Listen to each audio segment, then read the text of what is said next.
ने किया है और पार्टी ने किया है जनता तक पहुँचे। महंगाई अगर हम लोग कम कर रहे हैं, आज प्रियंका जी ने बोला ना मार्केट टाउन में, क्या ज़रूरत पड़ी है स्टेट गवर्नमेंट्स को महंगाई राहत शिविर लगाने की, क्योंकि केंद्र सरकार ने यहाँ पे डाका डाला है लोगों की जेब के ऊपर। 1200 रुपये का सिलेंडर बिक रहा है, एक समय टमाटर 200 रुपये का किलो हो गया था। तो सरकार की पॉलिसीज विफल रही हैं, इसलिए स्टेट गवर्नमेंट को करना पड़ रहा है। कौन स्टेट गवर्नमेंट चाहती है कि हम महंगाई राहत शिविर लगाएं? मजबूरी लगाना पड़ रहा है, क्योंकि महंगाई की मार लोग सहन नहीं कर पा रहे हैं। और इस स्टेप को गवर्नमेंट को सबने अप्रिशिएट किया है। अब उन पॉलिसीज़ और गवर्नमेंट के जो हमारे जनता के जो हमारे हमने काम किए हैं उनको आगे तक ले जाने के लिए कांग्रेस के कार्यकर्ताओं को कमर कसनी पड़ेगी और वही आगे लेकर जाएंगे। जनता पार्टी को जवाब देना पड़ेगा कि जो करप्शन हुआ है और जो हम पे आरोप लगाते हैं, अपने गिरेबान में झांक कर देखें। भाजपा के कार्यकाल में जो तमाम करप्शन हुए हैं उस पर सरकार गंभीर है और कार्रवाई भी करेगी। और मैं ऐसा मानता हूं कि करप्शन एक ऐसा मुद्दा है जो जन जन को प्रभावित करता है। इस इशू को कांग्रेस पार्टी इलेक्शन इशू बनाएगी और उसको लेकर आगे जाएगी। जो दिल्ली में बैठे लोग हैं और बदकिस्मती से केंद्र में जो लोग बैठे हैं, उनमें से कोई ऐसा नहीं है जिसने कभी किसान के साथ कोई संबंध रखा हो। राजनीति करते हैं, किसान के दर्द और पीड़ा को समझने वाला, उनके बारे में बोलने वाला वहां दिल्ली। देश के किसान के साथ कंधे से कंधा मिलाकर खड़ी है। साथियों, आजादी के इतने दशक बाद आज देश में ऐसी सरकार आई है जो किसान का दुख दर्द समझती है, किसान की चिंता समझती है। इसलिए बीते 9 वर्षों में भारत सरकार द्वारा लगातार किसान हित में फैसले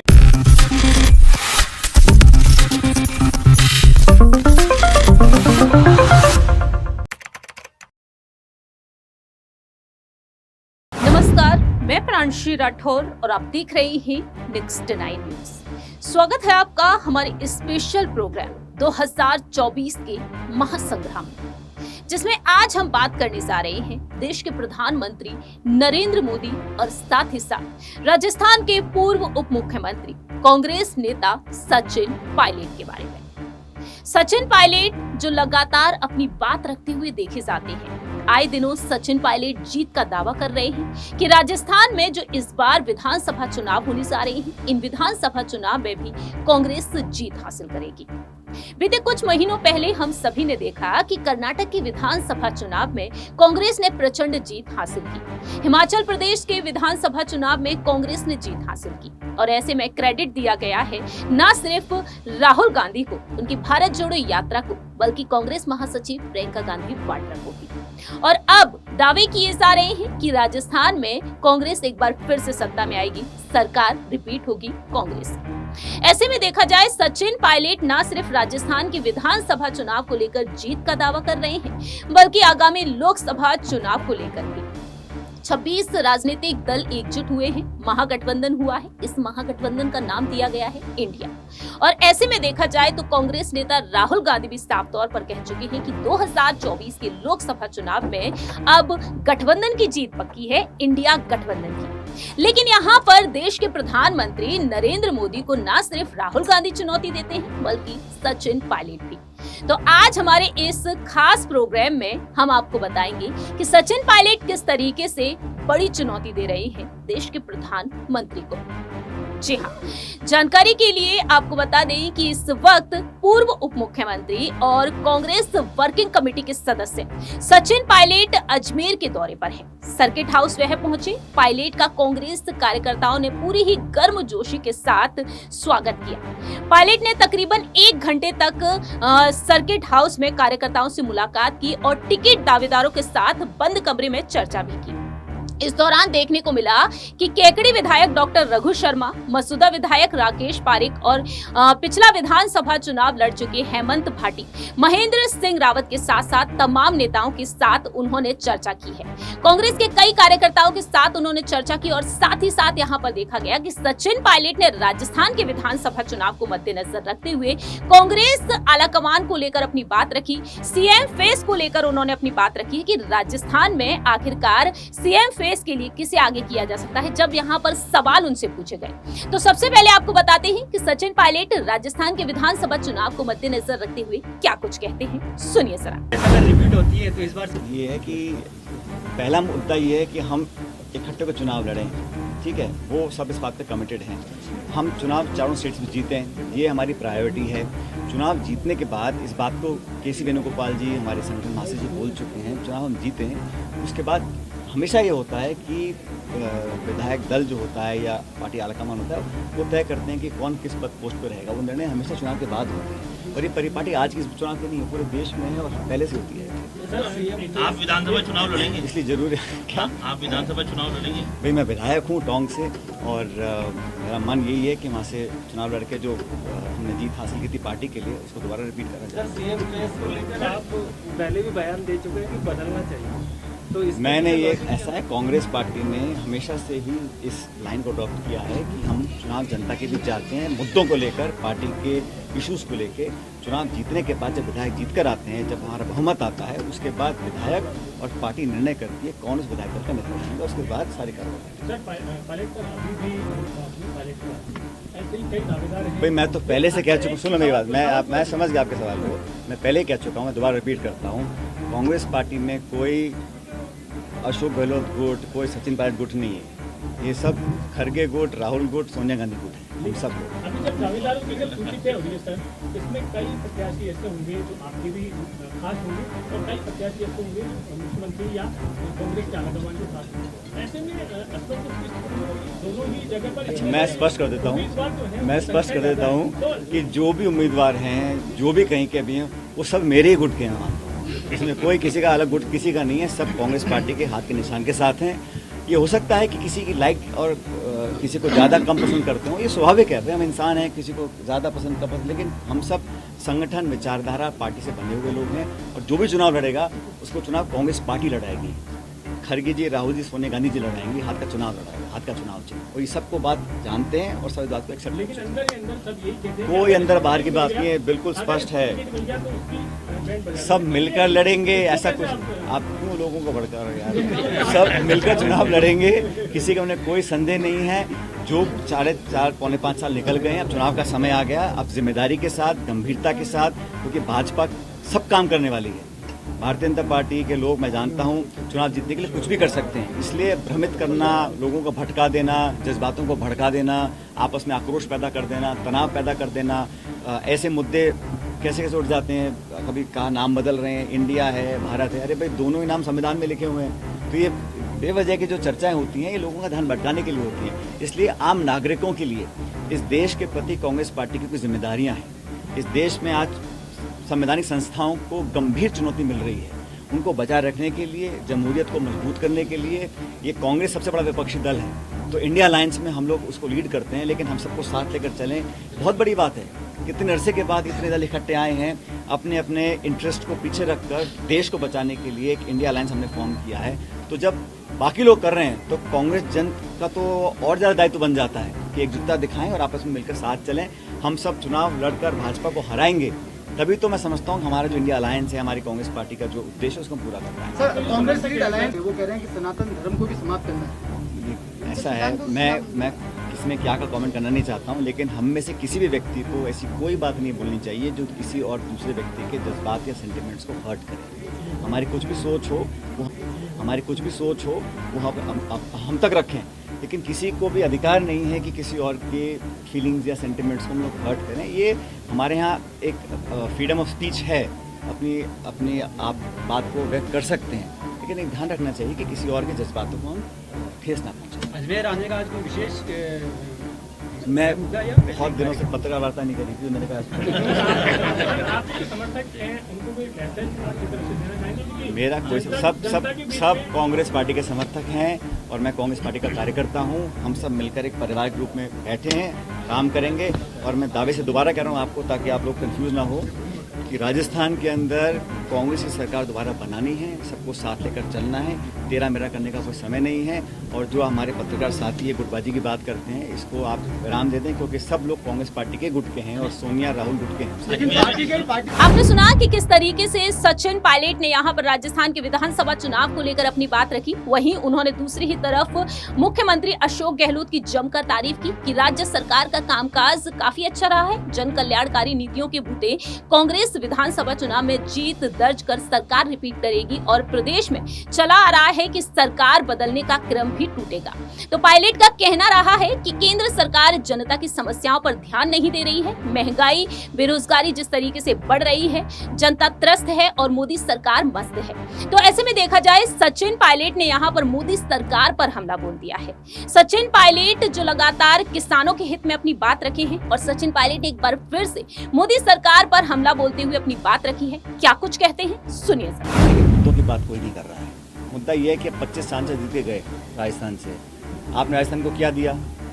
ARCP के प्रोजेक्ट को आपने मान्यता दी। मोदी जी खुद कह गए थे कि इसको हम बनाएंगे नेशनल प्रोजेक्ट। अजमेर में बोल के गए थे। क्या रहा? DPR बन गई, हम लोगों ने पैसा सैंक्शन कर दिया, आप करना नहीं चाह रहे हैं। और एक मंत्री ने तो बोला कि जब सरकार बनेगी तभी करेंगे। मतलब ये जो तरीका है ना काम करने का, ये मनमोहन सिंह प्रधानमंत्री थे, उन्होंने कभी पक्षपात नहीं किया। सरकार किसी पार्टी की स्टेट में हो, लेकिन फेडरल स्ट्रक्चर में इलेक्टेड गवर्नमेंट है, उसको आपको उसका जो शेयर है, रेवेन्यू शेयर, वो देना पड़ेगा। उसका जो डिमांड है देनी पड़ेंगी, उसको सहयोग करना पड़ेगा। पहले शेयर 90-10 का होता था, सेंट्रल स्पॉन्सर स्कीम का, स्टेट स्पॉन्सर स्कीम का, उसको हाफ कर दिया। हजारों करोड़ राजस्थान सरकार का जो है बकाया, दिल्ली दे नहीं रही। हमारे सभी सांसद 25 जीत के गए लोकसभा के, उन्होंने क्या योगदान दिया है बताइए? कोई नई पॉलिसी बनाई हो, कोई राजस्थान को विशेष दर्जा प्राप्त हुआ हो, कहीं रेलवे लाइन सैंक्शन की हो, ARCP को सैंक्शन किया हो।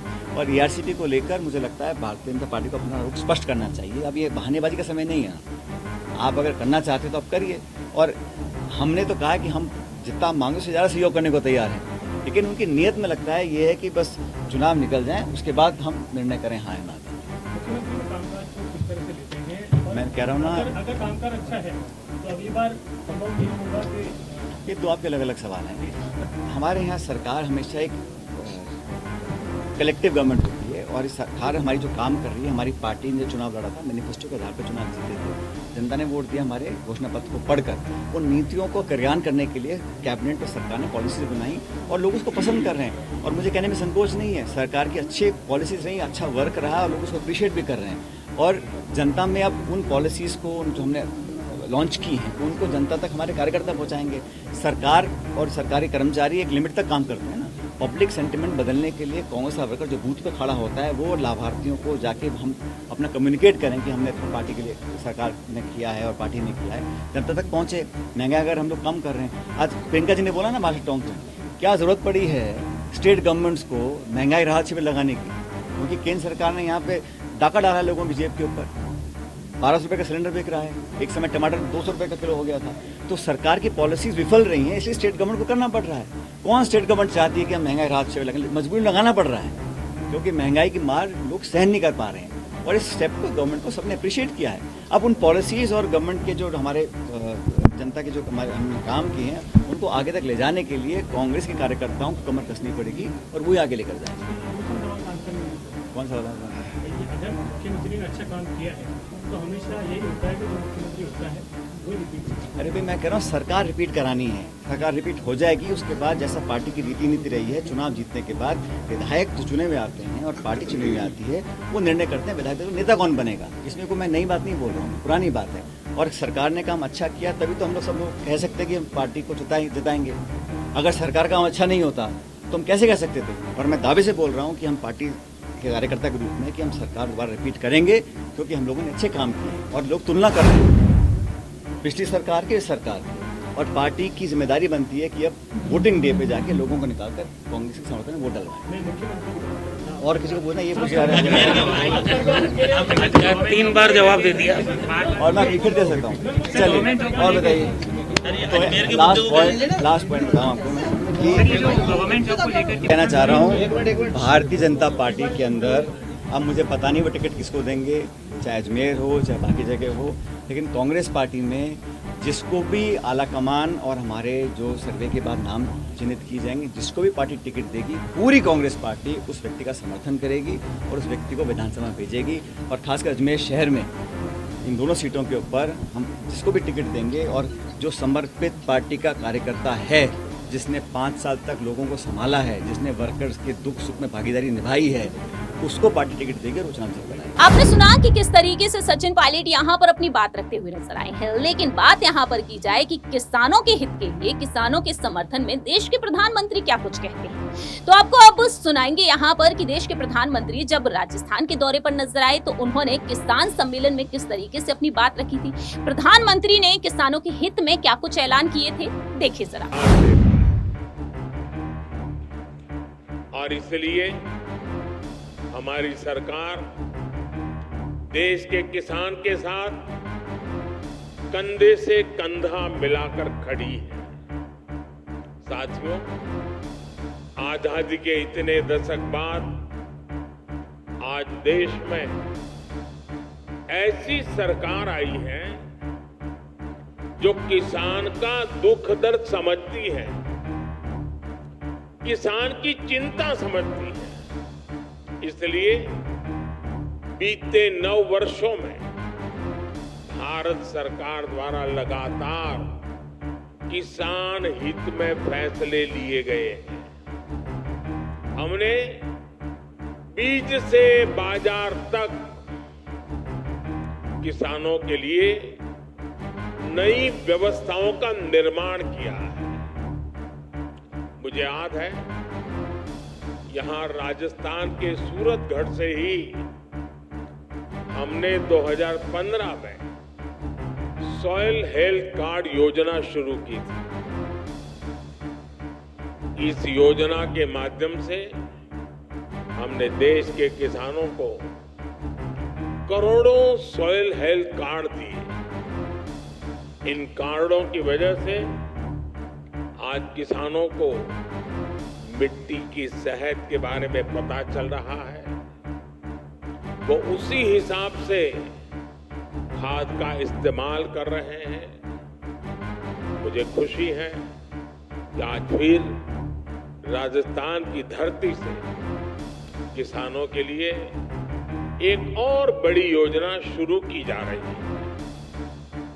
आज देश भर में 1.25 लाख से ज्यादा प्रधानमंत्री किसान समृद्धि केंद्र राष्ट्र को समर्पित किए गए हैं। ये सभी केंद्र सच्चे अर्थों में किसानों की समृद्धि का मार्ग प्रशस्त करेंगे। ये एक तरह से किसानों के लिए वन स्टॉप सेंटर है। आप किसान भाई बहनों को अक्सर खेती से जुड़े सामानों के लिए, दूसरी जरूरतों के लिए अलग अलग जगह पर जाना पड़ता है। अब आपको ऐसी मुश्किलों का सामना नहीं करना पड़ेगा। अब प्रधानमंत्री किसान समृद्धि केंद्र किसानों को वहां से बीज भी मिलेगा और खाद भी मिलेगा। इसके अलावा खेती से जुड़े औजारों और दूसरी मशीनें भी इस केंद्र पर मिला करेंगी। ये सेंटर खेती से जुड़ी हर आधुनिक जानकारी किसानों को देंगे। मैंने देखा है कि मेरे किसान भाई बहनों को कई बार योजना की सही जानकारी न होने की वजह से भी मेरे किसान भाइयों बहनों को बहुत नुकसान होता है। ये प्रधानमंत्री किसान समृद्धि केंद्र अब किसानों को हर योजना की समय पर जानकारी का भी जरिया बनेंगे। और साथियों, ये तो अभी शुरुआत है और मैं मेरे किसान भाइयों से आग्रह करता हूं, आप भी एक आदत डालिए। भले आपको किसानी से लेने कोई चीज खरीदनी नहीं है, लेकिन अगर आप बाजार में गए हैं, उस नगर में अगर किसान समृद्धि केंद्र है, कुछ भी नहीं खरीदना है तो भी वहां चक्कर काटिए, क्या चल रहा है जरा देखिए। आपने देखा होगा हमारी माताएं बहनें सब्जी लेने जाती है, लेकिन अगर कहीं साड़ी की दुकान दिखा दी, नहीं भी खरीदना होगा लेकिन चक्कर काटेगी, नया क्या आया है, वैरायटी कौन सी आई है, जरूर देखेगी। मेरे किसान भाई बहन भी ऐसे थोड़ा समय निकाल के आदत डाले कि जब भी गए हैं नगर में और वहां किसान समृद्धि केंद्र है, जरूर चक्कर काटेंगे, हर वैरायटी पर नजर डालेंगे, क्या नया आया है क्या नहीं, देखते रहेंगे। आप देखिए बहुत बड़ा लाभ होगा। साथियों, इस साल के अंत तक देश में 2.25 लाख से ज्यादा प्रधानमंत्री किसान समृद्धि केंद्र और बनाए जाएंगे। 2.25 लाख। साथियों, आज केंद्र में जो सरकार है वो किसानों के खर्चे कम कर लेकर उनके खर्चों में हाथ बटाने के लिए पूरी ईमानदारी से काम कर रही है। पीएम किसान सम्मान निधि दुनिया की सबसे बड़ी योजना है जिसमें किसानों के बैंक खातों में सीधे पैसे ट्रांसफर किए जाते हैं।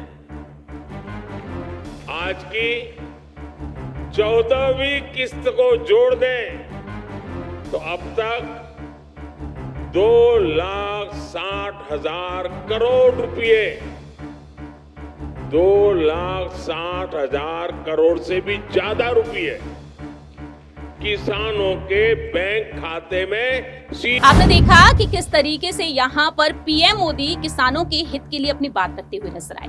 लेकिन यहाँ पर अगर सचिन पायलट के उन पुराने भाषण पर गौर किया जाए, सचिन पायलट अब तक राजस्थान में कई ऐसे भाषण दे चुके हैं इन विधानसभा चुनाव से पहले। तो सचिन पायलट ने किसानों के हित के लिए कई बार अपनी बात रखी है। पेपर लीक के मुद्दे पर उन्होंने बात रखी, वसुंधरा राजे की सरकार के दौरान जो भ्रष्टाचार हुआ उस पर अपनी बात रखी, और सचिन पायलट ने यहाँ पर मांग की कि राजस्थान में लोक सेवा आयोग का पुनर्गठन होना चाहिए।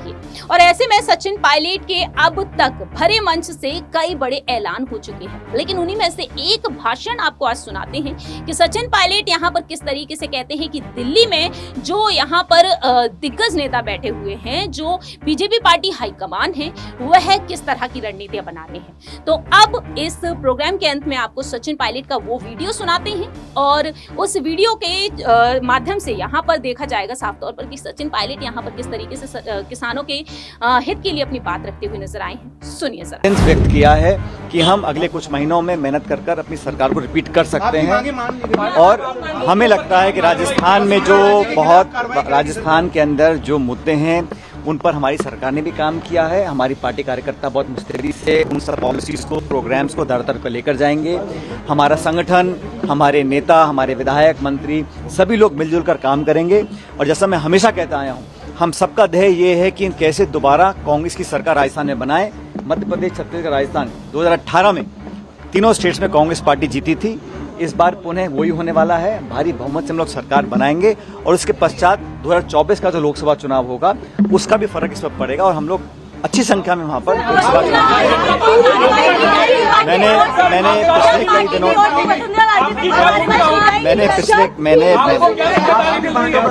मैंने जो इश्यूज उठाए थे पब्लिक में, पेपर लीक के इशू हम लोगों ने उठाए थे, बहुत महत्वपूर्ण है, जो यंग लोगों को प्रभावित करता है। हमारी जो पब्लिक सर्विस कमीशन है उसको हम कैसे रिफॉर्म करें, उसको कैसे और पुख्ता बनाएं, कैसे पारदर्शी बनाएं और जवाबदेही बनाएं। जो पिछली सरकार के करप्शन के इश्यूज थे, उन सब बातों को मैंने कई समय से मैं पब्लिक में रख रहा था, और मुझे खुशी है उन सभी बातों को, उन सभी इश्यूज का संज्ञान पूरी तरह एआईसीसी ने लिया है, कांग्रेस पार्टी ने लिया है, और इस सभी पर कार्रवाई करने के लिए भी आगे की रूपरेखा बनाई है। मुझे खुशी इस बात की है कि कांग्रेस पार्टी ने नौजवानों के इश्यूज, करप्शन के इश्यूज, और हमारी जो संस्था है, जो कॉन्स्टिट्यूशनल बॉडी है पब्लिक सर्विस कमीशन, उसको भी हम कैसे और जवाबदेही और ऐसे लोगों को वहाँ बिठाएं जो एक अच्छे बैकग्राउंड से आए, ताकि लोगों के मन में, जहन में कॉन्फिडेंस हो नौजवानों में, जब वो इंटरव्यू देने जाएं या एग्जाम देने जाएं। इन तमाम इश्यूज पर पार्टी ने संज्ञान लिया है और उचित दिशा निर्देश भी दिए हैं। मुझे पूरा विश्वास है कि आने वाले समय के अंदर भाई भारतीय जनता पार्टी को जवाब देना पड़ेगा कि जो करप्शन हुआ है और जो हम पे आरोप लगाते हैं, अपने गिरेबान में झांक कर देखें। भाजपा के कार्यकाल में जो तमाम करप्शन हुए हैं उस पर सरकार गंभीर है और कार्रवाई भी करेगी। और मैं ऐसा मानता हूं कि करप्शन एक ऐसा मुद्दा है जो जन जन को प्रभावित करता है। इस इशू को कांग्रेस पार्टी इलेक्शन इशू बनाएगी और उसको लेकर आगे जाएगी।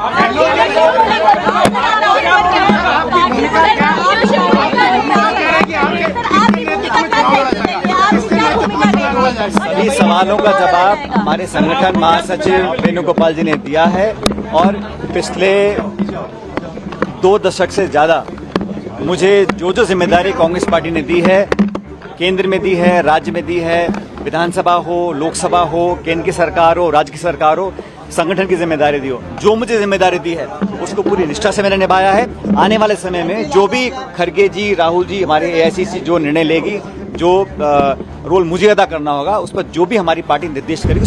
जो दिल्ली में बैठे लोग हैं और बदकिस्मती से केंद्र में जो लोग बैठे हैं,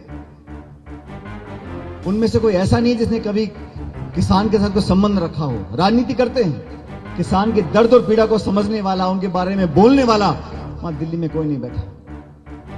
इसलिए मैं चाहता हूं, मैं एक प्रस्ताव पारित करना चाहता हूं सम्मेलन में। और प्रस्ताव इस प्रकार है कि तीनों काले कानून लेने के बाद यह आश्वासन दिया गया था कि एमएसपी पर एक ऐसा प्रावधान लेकर आएंगे, एक ऐसा कानून लेकर आएंगे कि वो एमएसपी पर खरीद हो। आज इतना समय बीत गया, केंद्र की सरकार एमएसपी पर बोलने से मना करती है। तो मैं चाहता हूं इस किसान सम्मेलन से केंद्र की सरकार को प्रस्ताव भेजा जाए कि बहुत जल्द आप एमएसपी पर कानून बनाएं, ताकि किसान को दर दर भटकना ना पड़े और एमएसपी पर खरीद हो, ताकि किसान के हाथ में कुछ पैसा आए, अपने बाल बच्चों को पाल सके। अगर आप सब इस प्रस्ताव से सहमत हो तो अपने दोनों हाथ खड़े कर बताएं कि इस प्रस्ताव पारित करेंगे और केंद्र सरकार को भेजेंगे एमएसपी पर कानून बनाने के लिए। अब साथियों,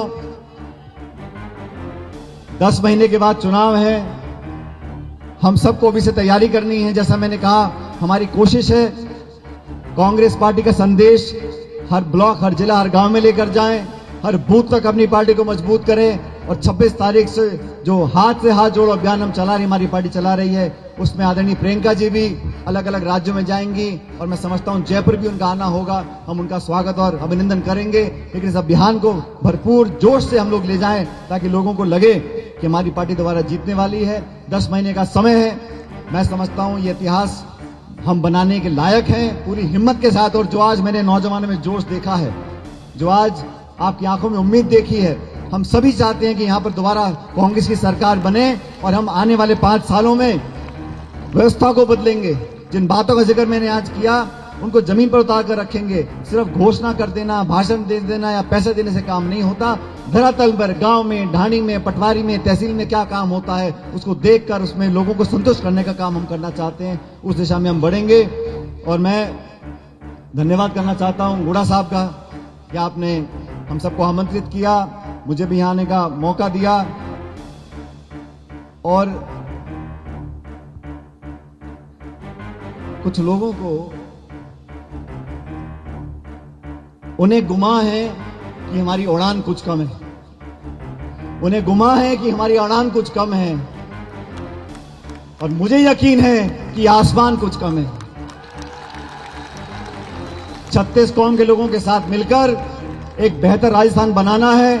सरकार दोबारा हम लोग बनाएंगे, लेकिन मैं आपके साथ एक नारा लगाऊंगा ताकि जो प्रस्ताव हमने पारित किया है उसकी गूंज दिल्ली तक सुनाई दे। जोरदार नारा देना, जय जवान, जय जवान। ये आखिरी नारा है, लगना चाहिए कि यहां शेखावटी से नारा गया है, जय जवान। बहुत बहुत धन्यवाद। जय हिंद। राम राम साहब। आपने सुना कि किस तरीके से यहाँ पर सचिन पायलट ने डंके की चोट पर कई बार अपनी बात रखी है। 2024 के लोकसभा चुनाव काफी नजदीक हैं और इन लोकसभा चुनाव को लेकर दावे लगातार किए जा रहे हैं। देखना यहाँ पर ये दिलचस्प होगा कि मोदी सरकार को चुनौती देने में पायलट कभी भी पीछे नहीं रहते हैं। तो ऐसे में यहाँ पर देखना दिलचस्प होगा कि पायलट जो बार बार दावे कर रहे हैं कि एक बार फिर से राज्य में कांग्रेस ही सत्ता में आएगी, सरकार कांग्रेस की रिपीट होगी, क्या वाकई में सचिन पायलट के इन ऐलान से, इन चुनौतियों से बीजेपी में जो हलचल मची हुई है, क्या बीजेपी यहाँ पर इन तमाम बड़ी चुनौतियों का सामना करते हुए सफल होगी? क्योंकि अब तक देखा जाए जो सर्वे रिपोर्ट सामने आए हैं, उन सर्वे रिपोर्ट्स में यहाँ पर देखा जाए तो बीजेपी की जीत देखने को मिल रही है। अब देखना होगा कि सचिन पायलट किस भूमिका में नजर आएंगे, प्रदेश अध्यक्ष बनेंगे या फिर नहीं, सचिन पायलट उप मुख्यमंत्री बनते हुए देखे जाएंगे या फिर नहीं, या फिर सचिन पायलट को किसी अन्य भूमिका में देखा जाएगा। फिलहाल तो वह CWC के सदस्य बन चुके हैं।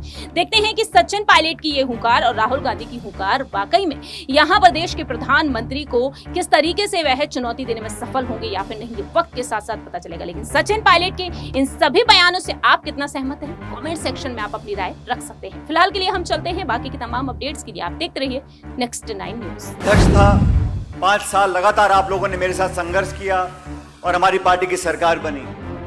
आज फिर चुनाव हमारे सामने है। 3 महीने के बाद राजस्थान में, छत्तीसगढ़ में, मध्य प्रदेश में, तेलंगाना में विधानसभा के चुनाव होंगे और ये चुनाव तय करेंगे कि 2024 के अंदर जो लोकसभा का चुनाव होगा उनके परिणामों बहुत भारी असर पड़ेगा।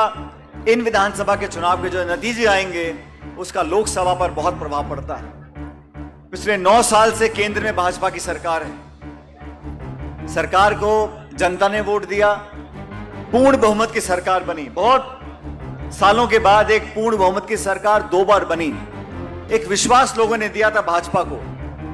मुझे दुख के साथ कहना पड़ता है कि 9 सालों में हर वर्ग आज अपने आप को ठगा हुआ महसूस करता है।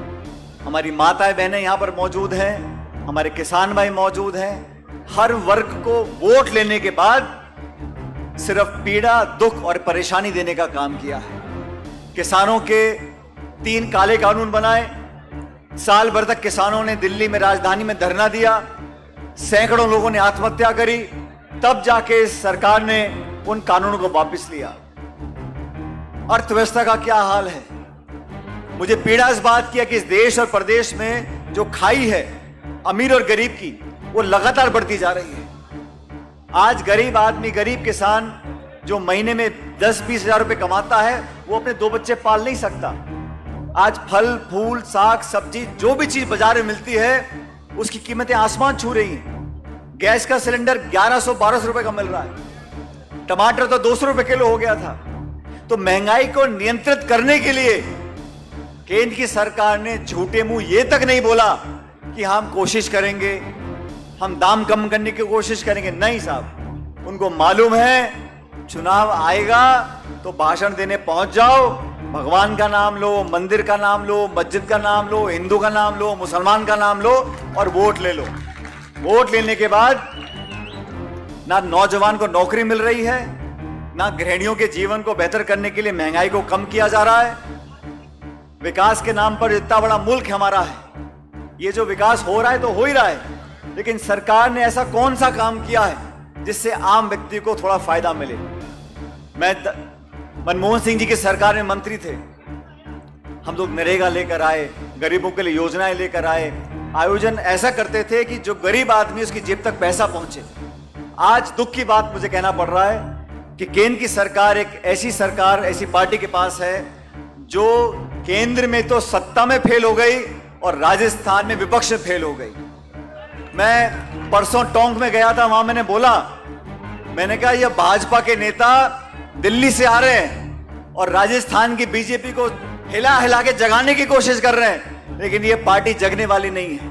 राजस्थान में बीजेपी का जो हाल है आपके सामने है। लोकतंत्र में विपक्ष की पार्टी का एक बहुत बड़ा भूमिका होती है, सरकार की भी होती है, विपक्ष की भी होती है। दुख इस बात का है कि सदन के अंदर, विधानसभा में या सदन के बाहर, भारतीय जनता पार्टी ने अपनी जिम्मेदारी को निभाया नहीं।